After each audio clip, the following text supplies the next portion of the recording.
Les voy a hablar sobre la curva de disociación de la hemoglobina. Podríamos representar como un eje Y la saturación del oxígeno, representado en porcentaje, y como una curva X en la presión parcial del oxígeno medida en milímetros de mercurio. Bueno, entendamos esto. Aquí tenemos una hemoglobina que tiene, que tiene 4 grupos de hemo, cada uno unido a una cadena globina. Como vemos, aquí tenemos 2 globinas alfa y 2 globinas no alfa, que podrían ser en este caso beta. Bueno, ahí tenemos lo que sería la hemoglobina. Al principio de la curva de disociación, mientras más va subiendo la presión parcial del oxígeno, pareciera que tendría que subir también la saturación del oxígeno paralelamente, pero no es así, ya que la hemoglobina está al principio algo tensa. Como vemos aquí, la hemoglobina está algo tensa, entonces se resiste a que el oxígeno pueda entrar a la hemoglobina. Se resiste demasiado hasta que en algún punto le entra el oxígeno a la hemoglobina. Obviamente después de tanta resistencia, no entra de una. Entra el oxígeno a un grupo, a una cadena de globina de un grupo hemo, a un grupo hemo de una cadena de globina.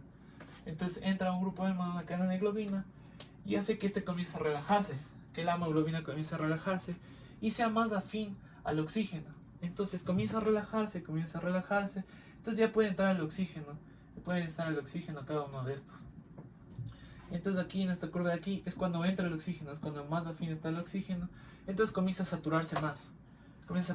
Como bien sabemos, en los glóbulos rojos no solo tenemos una proteína de hemoglobina, sino muchas más, y todas estas se van llenando de oxígeno, van relajándose y van siendo más afín. Llega un punto en el que la saturación está al 100%, entonces igualmente está al 100%, pero la presión sigue subiendo. Bueno, ahí tenemos lo que sería la curva de disociación de la hemoglobina. Pero también tenemos otros aspectos que definir. Aquí, por ejemplo, tenemos la P50, que nos habla que está en una saturación del 50% a unos 23, 24, 25, 26 milímetros de mercurio, lo cual nos determina qué tan afín es la hemoglobina al oxígeno. También tenemos el significado, puedo explicar el significado del efecto Bohr, el cual nos habla de que a mayor acidez, menos pH, la hemoglobina es menos afín al oxígeno. En cambio, a mayor pH, esta podría ser más afín al oxígeno.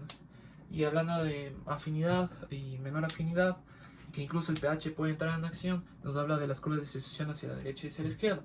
Una curva de disociación hacia la derecha nos dice que la hemoglobina es menos afín al oxígeno.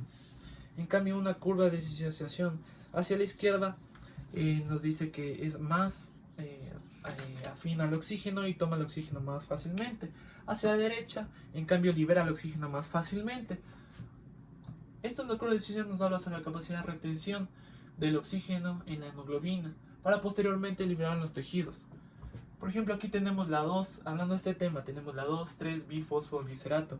La 2,3-bifosfoglicerato es una molécula orgánica, la cual entra directamente a la hemoglobina, lo que hace que la hemoglobina sea menos afín al oxígeno y pueda liberarlo más fácilmente a los tejidos, a cualquier tejido.